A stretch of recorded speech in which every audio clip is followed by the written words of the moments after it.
오늘이 그 종려주일, 팜 선데이라고 그러죠. 팜 선데이. 그래서 지금 이렇게 보면 교회에 이렇게 팜트리를 이렇게 장식을 해 놓은 것 같습니다. 예.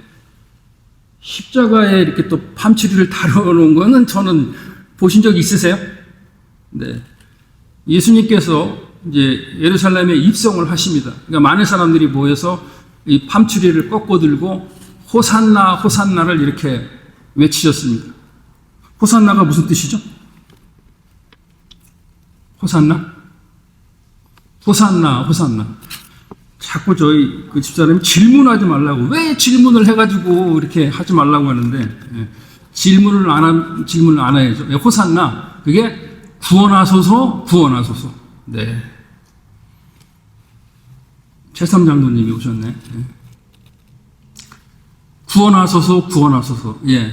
이것을 이제 흔들었던 겁니다. 그런데 이제 그렇게 예수님을 환영했던 사람이, 환영했던 군중들이 예수를 십자가에 못 박으라고 하는 이제 이런 이제 상황이 연출이 되는 겁니다. 한 시를 쓸 때나 드라마 대본을 쓸 때 기승전결이라고 하는 거 들어보셨어요? 기승전결. 논리의 구조를 하거나 이렇게 진행을 할 때 기승, 전결 이런 네 단계를 거치게 되는데 성경을 하나의 그런 전체적인 드라마로 본다고 하면 이제 처음 시작부터 어떤 갈등이 전개되고 갈등이 최고조로 오르는 것이 바로 이 고난주간입니다. 그리고 고난주간이 끝나고 결말이 되는 것이 뭐냐? 그게 바로 부활입니다. 그러니까 이번 한 주는 사순절이라고 하는 전통은 이미 뭐 제수요일로 시작해서 40일 전부터 딱 먹는 것부터 시작해서 준비를 하는 기간으로 정해져 있지만 개신교에서는 그렇게까지는 안 하지만 이번 주 한 주간은 따지고 보면 상당히 어떤 주인가요? 중요한 주간입니다. 중요한 주. 아주 중요한 주간입니다. 이번 주. 그리고 오늘 이 읽은 성경 본문의 말씀도 아주 중요한 부분이에요. 우리가 이제 로마서를 강의하다가 이렇게 절기가 있으면 그걸 중지하고 주제 설교나 이렇게 절기 설교를 넘어가는데요. 로마서 중에 가장 중요한 것이 8장이라고 한다면 이 마태복음은 총 28장으로 구성되어 있는데 요 16장이 어떤 절정을 이루는 부분입니다. 왜 그럴까요? 네, 질문 안 하게 되는데 질문 또 하네요. 네. 바로 본문 보도록 하겠습니다. 16장 21절 말씀 한번 보겠습니다. 천천히 읽습니다. 시작. 이때로부터 예수 그리스도께서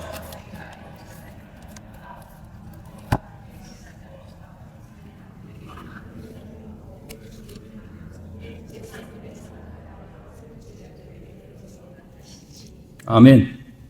여기서부터 이제 저희가 주목해야 될 말씀이 뭐냐면 이때로부터라고 해요. 이때로부터. 그런데 마태복음 4장 17절에 보면은 이때로부터라고 하는 똑같은 말씀이 또 나와요. 그러니까 마태복음 4장 17절에 이때로부터 그리고 오늘 요한복음 16장 21절 이때로부터라고 하는 단어가 나오면 이것은 뭐냐면 어떤 중요한 역사적 변곡점을 이루는 사건이 시작될 때 이때로부터라고 하는 단어가 나와요. 그러니까 예수님이 지금 공생애를 시작할 때 이때로부터 해서 공생애가 쫙 시작이 되고 공생애 3년을 맞춰가는 무렵에 이제 예수님이 또 이때로부터 뭐가 한다라고 하는 그게 딱 어떤 구분이 딱 돼버리는 역사의 중요한 변곡점. 이것은 이제 예수님의 여정이지만 우리의 삶의 여정에서도 어느 시점을 기점으로 해서 이때로부터 나는 예수 그리스도를 믿었다.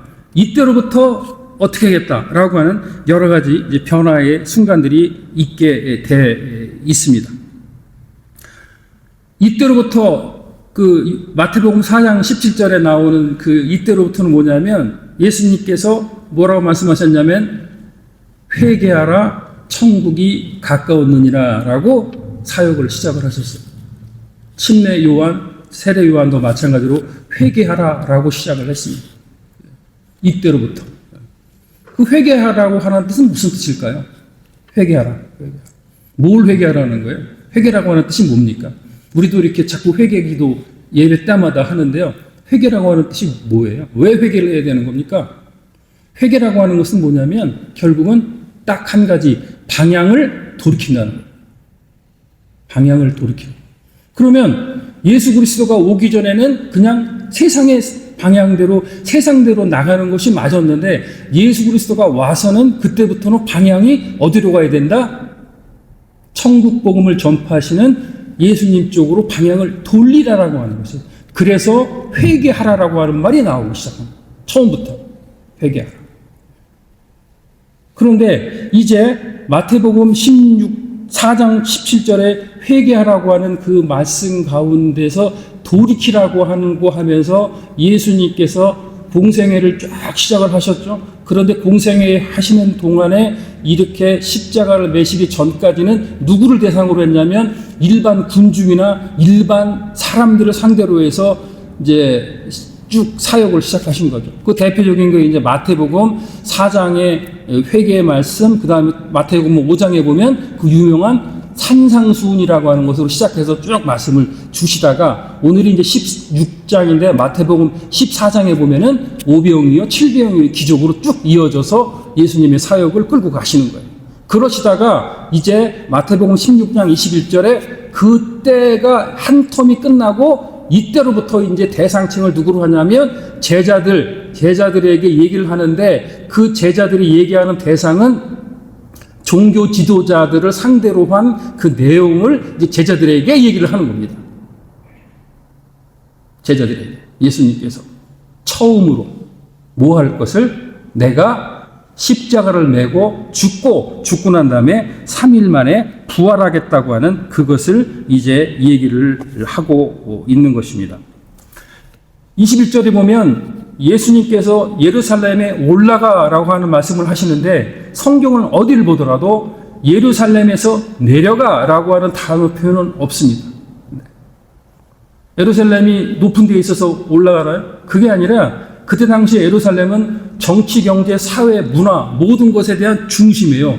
그렇기 때문에 전국적에서 사람들이 모여갈 때는 예루살렘을 향해 올라가는 거지 내려가는 건 없어요. 네. 그만큼 그 이스라엘의 중요한 그 부분을 이제 예수님이 하시고자 하는 것이 있기 때문에 그쪽으로 올라가시는 거죠. 마치 한국에서 정치인들이나 어떤 분들이 시작을 할 때 까만 옷 입고 까만 넥타이 메고 국립현충원 쫙 가서 방문함으로 모든 일정을 시작했다라고 했던 것과 마찬가지로 이제 예수님께서도 그렇게 준비하시고 예루살렘으로 올라가시는 겁니다. 그런 상징적 의미를 가지고 있는 것이죠. 이제 그러면서 여기서 보면 이제 예수님께서 말씀하시고 제3일에 살아나야 할 것을 제자들에게 비로소 나타낸다라고 했는데 살아나야 할 것이라고 하는 것은 영어 성경으로 보면은 뭐라고 표현되냐면 must라고 하는 표현이 되어 있어요. must에 대한 용법은 좀 알고 계시죠? 네. 어떤 일이 우연히 되면 되고 안 되면 안 되는 게 아니라 이 일은 must 당연하게 이루어져야 한다라고 하는 것을 강조하시는 거예요. must. 이 일이 이루어져야 한다. 이 must에 대한 관한 것은 이제 또 우리가 어디서 용법을 이제 찾아볼 수가 있냐면요. 준비한 게 많은데 잘 안 보이네요. 예. 그게 이제 수가성 사마리아 여인 우물가 얘기 나오죠. 그래서 예수님께서 사마리아로 통행하여야 할세 이 부분이 나오는데 그것이 뭐냐면 예수님이 우연히 거기를 그냥 이쪽 저쪽 길로 가중에 하나 간 것이 아니라 그 수가성 여인의 구원을 위해서 그날 그 타임에는 어쨌든 그 우물가 사마리아를 지나갔어야 된다고 하는 것이에요. 이건 뭐냐면 하나님께서 예수님께서 신적 의도가 있어서 무슨 일을 이루기 위해서는 반드시 그 일을 해야 된다라고 하셨던 거죠. 그러니까 이제 제자들에게 처음으로 내가 이제 이렇게 종교 지도자한테 핍박을 받고 죽는다. 그리고 3일 만에 부활한다. 라고 해야 할 것을 얘기를 한 것으로 이제 시작이 된 거예요. 그때까지는 제자들도 사실은 어떤 십자가에 대한 것, 이런 거에 대한 것, 천국에 대한 것을 얘기했지만 예수님이 해야 될 일을 정확하게 알고 있지는 못했다고 하는 것이죠. 그리고 이제 그 뒤에 이런 상황이 있고 난 다음에 22절 말씀을 한번 보시도록 하겠습니다. 22절 읽습니다. 시작. 베드로가 예수를 붙잡고 항변하여 이르되 주여 그리 마옵소서, 이 일이 결코 주께 이루어지지 아니하리라. 어떤 일이든지 의도라는 게 있고 미국에서도 법적 정신에 있어서 의도라고 하는 것을 상당히 중요시합니다. 그래서 사람을 죽였어도 일부러 죽였냐, 실수로 죽였냐, 잘못해서 죽였냐, 5년을 기획했냐, 10년을 기획했냐, 그 순간에 충동적이었냐, 여기에 따라서 형량이 다 달라지는 거예요. 이민법도 마찬가지입니다. 이민법도 순수하게 이곳에 살려고 왔냐, 관광을 왔냐, 무슨 일로 왔냐라고 하는 것을 다 따져가지고 그것으로 영주권을 주고 안 주고 하는 것이 거기에 있는 거죠. 의도에 있는 거죠. 그런데 예수님께서 이 땅에 오셨던 의도는 이제 그렇게 하고 있는데 이제 그것을 수제자적 여긴 베드로가 들었단 말이에요. 들으면서 여기 보면은 뭐라고 하냐, 예수를 붙들고 항변하다라고 얘기를 했는데 이 항변하다의 그 원문 그 글을 따져보면 무슨 뜻이냐면 꾸짖었다는 거예요. 꾸짖었다. 누구를? 베드로가 예수님을 꾸짖은 거예요. 이 꾸짖었다고 하는 이제 단어가 마태복음도 나오고 여러 개 나오는데요. 그 중에서 뭐냐면 귀신을 꾸짖었다 했을 때 쓴 단어랑 같아요. 귀신을 꾸짖었다 했을 때. 그러니까 그리고 난 다음에 또 같은 단어가 어디 있냐면은 예수님이 이렇게 풍랑이 일어나잖아요. 그러면 바다와 바람을 꾸짖었다. 요 얘기랑 똑같은 단어로 쓰는 거예요. 그러니까 예수님이 이제 내가 십자가를 지고 3일 지고 죽고 3일 만에 부활하리라라고 말씀하시니까 베드로가 조금 심하게 얘기를 할까요? 베드로가 저기 예수님 저 잠깐만 보시죠 해놓고 이렇게 예수님을 해서 저쪽 구석 이렇게 어두운데 이렇게 딱 몰고 가서 예수님의 멱살을 딱 잡습니다. 그러고 난 다음에 아니 우리가 예수님 따라다니면서 3년 동안 그렇게 힘들게 고생하고 뭐 좀 이렇게 이루려고 하는데 죽다니요. 그게 무슨 말씀이십니까? 그 힘드시더라도 좀 참으면 되지. 이렇게 따라다니는 사람이 있는데 그렇게 약한 모습을 보이시면 됩니까? 라고 한 거예요. 꾸짖다는 게. 역살까지는 안 잡았고요. 그러면서 그렇게까지 얘기한 것까지 좋은데 그 다음에 뭐냐면은 그렇게 예언한 다음에 이 일이 결코 주께 미치지 아니하리다 라고 얘기를. 그러니까 이거를 히브리식으로 이제 다시 표현을 하면은 그 하나님이 예수께 은혜를 베풀어서 이 일은 없이 잘 넘어갈 겁니다 라고 얘기를 하는 겁니다. 누구 믿음이 더 좋아요? 예수님의 믿음이 더 좋습니까? 베드로의 믿음이 더 좋습니까? 예? 이렇게 보면 예수님보다는 베드로가 더 좋은 것 같잖아요. 뭐 꾸짖어서 가만히 있고 하나님 절대 일이 생기지 않도록 잘해줄 거라고 얘기를 하고 왜 그러냐? 왜 그럴까요? 그러니까 예수님이 십자가에서 달려서 죽으시려고 하는 이제 그것을 이해를 하지 못하고 왜 그렇게 하셔야 되냐라고 생각을 하니까 이제 베드로가 욱해서 그렇게 나오는 거예요. 적용. 신앙생활을 오래 하고 신앙에 믿음이 있다고 생각하고 경륜이 있고 교회 직책이 있으면 이런 일들이 욱욱 일어납니다. 그래서 하던 사람들을 가리키려고 하고 그리고 영적 지도자들에게 이렇게 해라 저렇게 해라라고 거침없이 얘기를 하는 것하고 똑같은 일이 생기는 거예요. 가급적이면 교회에서 내 생각이 틀리고 이게 좀 아닌 것 같은데 라고 하더라도 한 번, 두 번, 세 번 정도는 참아서 이게 이렇게 되는 건가를 알아야 되는데 그걸 못 참고 내 생각, 내 방식대로 그냥 얘기를 해버려요.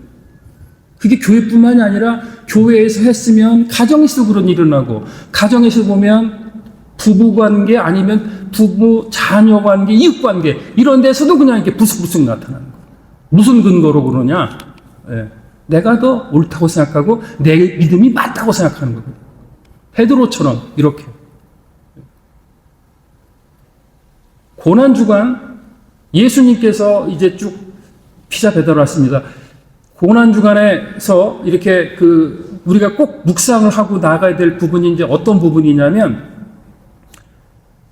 예수님께서는 이제 이렇게 당일날 이제 목요일날 저녁에 겟세마네 동산에서 이렇게 진짜 땀방울이 핏방울 되도록 기도하셨죠. 그리고 새벽녘에 이제 붙잡히시고 불법 재판 받으시고 그리고 이제 십자가를 메고 골고다 언덕으로 올라가셨단 말이에요. 그 시간이 대략 보면 한 2시간 반이나 3시간 정도 십자가를 메셨다고. 그리고 이제 십자가에 매달리셔서 6시간 동안 계시다가 아침 9시에 매달리셔서 오후 3시 정도에 이렇게 소천하신 걸로 돼 있잖아요.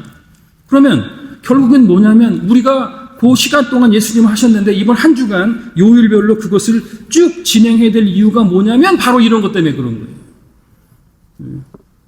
성경에서 나와 있는 본질과 예수님이 말씀하신 본질이 어떤 것인가를 얘기를 해야 되는데 내 믿음의 의와 나의 경험의 의가 더 많아지고 교회 일보다 성경 일보다 세상 일이 더 많아진 거예요. 그거를 어떻게 하자? 잘라보자.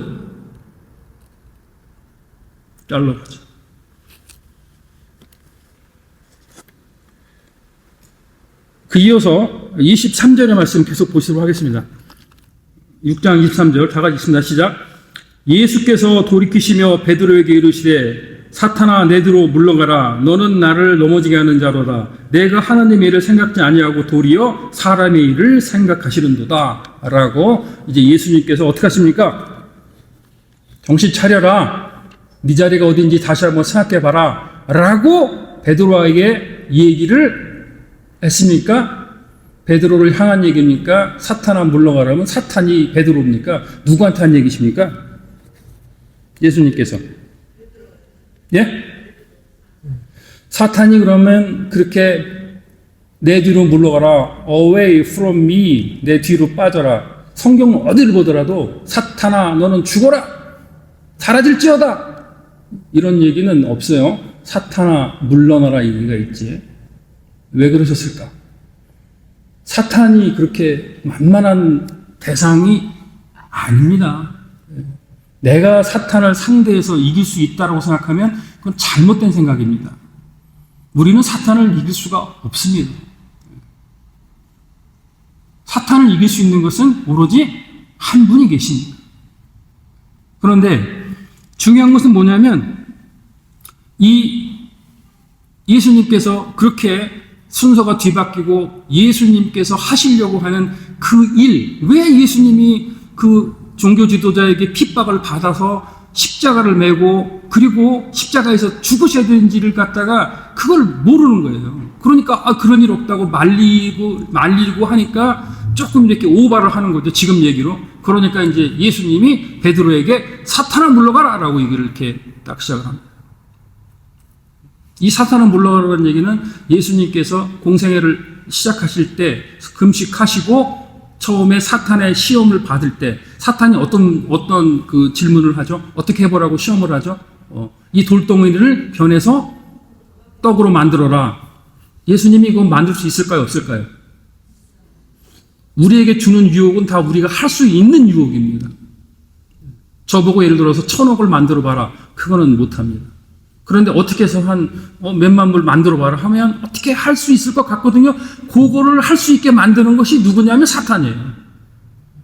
그러니까 예수님도 분명히 할 수 있는 능력인데 그걸 할 수 있도록 꼬신다고 하죠. 이렇게 하는 게 누구냐? 사탄이라고. 그러니까 이제 사탄이 아주 영리하고 교활하고 센 놈들이에요. 센 놈들. 아주 센 놈들이라고요.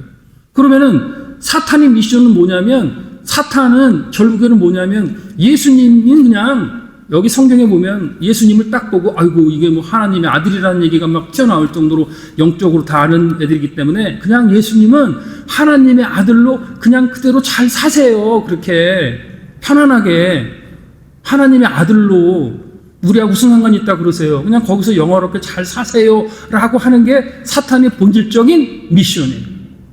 그런데 예수님은 이름도 모르고 얼굴도 모르는 저와 여러분을 위해서 무엇 때문에 에덴 동산부터 있던 원죄를 해결하고 씻어주셔야 되는 분이기 때문에 사탄의 그런 것도 만류를 하고 궁극적으로 예수님은 십자가를 지셔야 했다는 것이죠.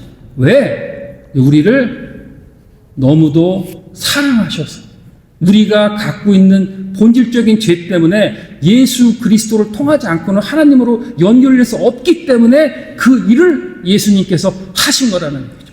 그 일을 우리는 뭐라 그러냐면 메시아적 사역이라고 얘기를 합니다. 아무도 할 수 없는 대인류의 구원의 역사를 이루신 분이 바로 누구냐? 그게 바로 only one 예수 그리스도라고 얘기를 하는 것이고, 그분이 예배의 중심이고 교회의 중심이고 우리의 삶의 중심이 되는 것이죠. 그것을 이제 365일 52주간에 다 할 수는 없죠. 그렇지만 이번 주간에는 하셔야 된다. 이번 주간에. 그래서 이제 여기 23절에도 쭉 나오지만 사람의 일과 하나님의 일 중에 지금 베드로가 어떤 사람이에요? 베드로가 이름이 페트로, 반석 같은 사람 아니에요? 그런데 너무 네가 3년 동안 따라다니면서 다른 생각을 하니까 네가 반석 같은 네가 어떤 사람이냐면 사람을 넘어지게 하는 사람이 된다는 것이. 저나 여러분이나 하나님 일을 한다고 생각했는데 자칫 잘못하고 세상 일, 사람 일이 먼저면 그것으로 사람이 넘어지는 거예요. 그리스도인은 걸림돌이 아니라 디딤돌이 되어야 한다고 우리가 로마서에서 서로 공부를 했죠. 디딤돌이라는 건 뭡니까? 나를 통해서 예수 그리스도를 영접하고 믿게 만드는 것, 그것이 바로 디딤돌의 역할이에요. 그리스도인, 크리스찬들. 그런데 이렇게 베드로에게 넘어지는 자, 우리가 그런 생활을 했다라고 가정을 합니다. 나는 생각이 안 나. 나는 그냥 옳은 얘기야. 이건 그게 아니야. 이게 맞아라고 했던 부분이 결국에는 하나님 일이 아니라 세상 일로 넘어질 수 있었다. 그렇기 때문에 몸도 좀 치고 그리고 이렇게 마음도 하나님 일 쪽으로 성경을 읽어가면서 가야 된다라고 하는 것입니다. 그러면 결론적으로 그렇게 하기 위해서 어떻게 해야 되느냐, 이제 시간이 많이 됐네요. 자기를 부인하고 자기 십자가를 지고 나를 따르시랍니다. 자기를 부인하라. 자기를 부인한단 말이 무슨 말이에요? 네? 이번 고난주간 한 주간 특별히 자기를 부인하라. 부인. 나를 부인해라. 곽재필을 부인해라. 그러면 결국적으로 내가 갖고 있는 부인이라고 하는 단어를 이해하기 쉽게 여러분들이 받아들이려면 두 가지입니다. 첫째는 뭐냐면 나를 버리는 거예요. 내 생각, 내 경험, 내 욕심, 내 명예, 내 재산, 내 자식, 이런 거 다 버리는 거예요. 가능할까요? 가능합니까? 자기를 부인한다는 게? 여러분들? 그런데 예수님께서 자기를 부인하래요. 우리 보고. 그러면 우리는 일단 나를 버려야 되고, 버리면 어떻게 살아? 뭘로 살아? 예?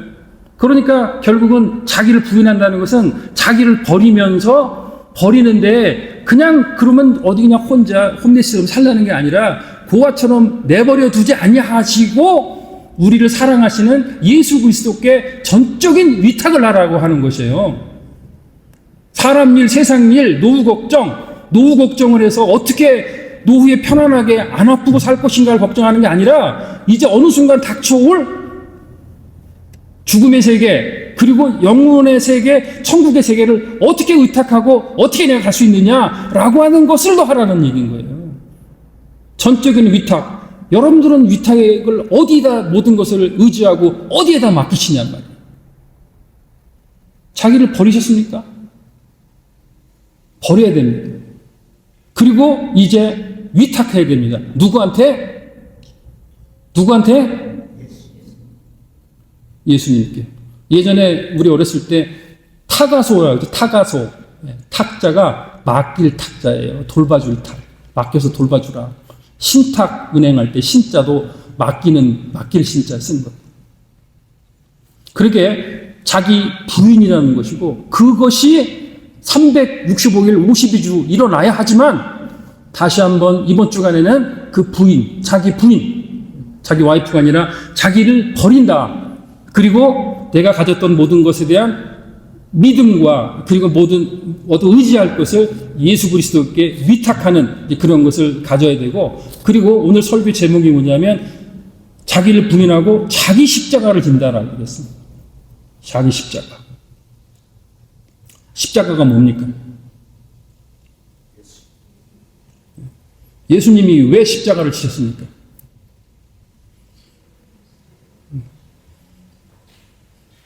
예수님은 사탄의 미션처럼 그냥 하나님의 아들로 잘 살게 계시면 제일 좋습니다. 그런데 예수님의 아들, 하나님의 아들 예수 그리스도는 우리가 이렇게 잘 먹고 잘 사는데 그의 영혼이 죄로 인해서 피폐하고 지옥에 이르는 것을 더 이상 보고 계실 수가 없어서 이제 삼위일체 하나님이 경륜적으로 논의하셔서 하나님의 아들 독생자 예수 그리스도를 이 땅에 보내주셔서 그를 믿는 믿음을 가지면 천국에 갈 수 있는 길을 열어주신 거예요. 그것을 우리는 뭐라 그러냐면 대속의 은혜라고 합니다. 대속. 그러니까 십자가라고 하는 것은 예수 그리스도에게 있어서는 우리와 하나님을 연결해주는 브릿지 역할을 하는 것이고, 그리고 이번 고난주간을 통해서 예수 그리스도가 우리에게 다시 한번 우리들의 마음속에 십자가가 뭐라는 것을 확인시켜 주는 것은 뭐냐? 바로 세상에 먹고 사는 문제에 있어서의 십자가가 아니라 십자가라고 하는 것은 영혼의 양식이다라고 하는 것이고 영혼의 떡이라고 하는 것을 말씀해 주고 계신 거예요. 우리들에게. 어떻게? 인내함으로 예수님께서 하나님의 아들로, 여러분들 인내라고 하는 한자를 혹시 아시나 모르겠는데 인내하라. 그러면 인내할 때 인자가 참을 인자에다가 그 견딜래 자예요. 참고 견뎌라 인내잖아요. 한자를 풀어보면요, 참을 인자에 보면은 칼도자에 마음심자가 들어 있습니다. 무슨 뜻이냐면 이게 칼로 심장을 찔른다는 거예요. 우리 이상문 원장님도 계시지만 치료하다가 이렇게 뭐 잘못 건드리면 움찔움찔 하잖아요. 그런데 그거를 칼로다가 심장을 찔러보면 그 고통이 어떻겠어요? 그게 인입니다. 참을인. 내는 견딜래. 견딜래 자도 보면 내 자에다가 그 촌자 써서 이렇게 하는데 그거 찾아보면은요, 이렇게 형벌인데 무슨 형벌이냐면 수염을 깎는 형벌이에요. 뭐 수염을 깎는데 그게 무슨 형벌이야? 옛날 사람들은 이렇게 수지 부모 신체 뭐 이렇게 해가지고 그런 털 같은 거를 깎으면 안 되잖아요. 그런데 그 털이 없는 사람은 족보도 없는 집안이고 그러니까 형벌로다가 저놈의 수염을 다 잘라라 해갖고 수염을 다 잘라버리는 거예요. 그러면 그 수염이 없을 동안에 정말 조롱당하고 고통스럽고 예수 그리스도가 십자가에서 하나님의 아들이고 피조물인데 그 창조주인데 피조물에 의해서 그런 고난을 받고 계신 거예요. 그러면서 이제 너희들도 내가 이렇게 했는데 너희들도 꼭 그렇게 하라는 것은 아니지만 그래서 이제 각자들의 삶 속에서 자기만의 십자가가 있는 거예요. 자기만이 참고 견뎌야 되고 자기가 육적으로 아주 정말 고통스러운 것도 있고 또 그 다음에 정말 이렇게 옛날에 이렇게 수염 많이 지나는 사람들이 있는데 수염 다 깎여서 나 혼자 이렇게 민둥으로 있는 듯한 그런 어떤 참 명예적이고 남부끄럽고 어디서 얘기할 수 없는 이제 그런 게 있단 말이에요. 다 까보면. 그러나 그것을 안고 끝까지 가라는 것이 아니라 이제 내가 너희들을 위해서 저와 여러분들을 위해서 이제 예수님께서 어떻게 하셨습니까? 십자가에서 올라가셔서 이제 그 모든 고통을 받으시고 9시에 매달리셔서 3시에 이제 영원히 떠나가실 때까지 우리를 위해서 그 모든 것을 가지고 안고 고통을 받고 떠나십니다. 그것을 이번 주간에 다시 한번 마음에 깊이 새겨서 결국에는 펄펄 살아있고 사탄이 제일 무섭다고 하지만 제일 무서운 건 뭐냐면 바로 나 자신이 들린 거예요. 나보다 더 무서운 건 이 세상에 없습니다.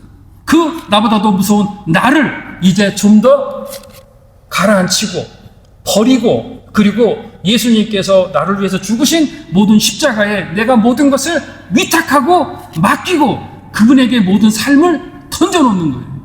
그것이 우리가 이 땅에 보내주신 하나님의 사명이고 목적이고 그리고 하나님이 은혜를 베푸신다고 한다면 제가 조금 더 엎어져 가지고 나를 디딤돌로 해서 누구 한 사람이라도 나를 통해서 예수 그리스도를 영접하고 갈 수 있도록 만드는 것, 다짐하는 것, 결단하는 것, 그리고 나머지 남의 일생을 예수님을 위해서 살다가 죽겠다고 하는 그런 결단이 있는, 그러므로 해서 우리 교회가 존재할 목적을 찾을 수 있다는 것이죠.